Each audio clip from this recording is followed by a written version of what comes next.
अंगनाली पाए चौका पूरे मलिनिया, अंगनाली पाए चौका पूरे मलिनिया हो। आजुआ अवतारी घरवा सातो बहिनिया हो। आजुआ अवतारी घरवा सातो बहिनिया।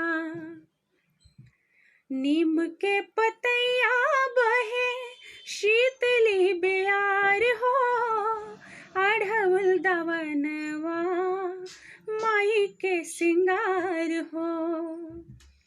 नीम के पतैया बहे शीतली बेयार हो।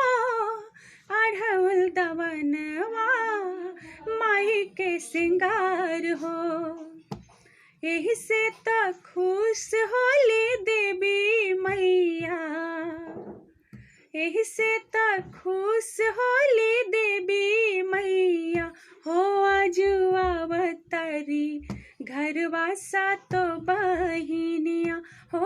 आजुआ अवतारी घरवा सातो बहिनिया।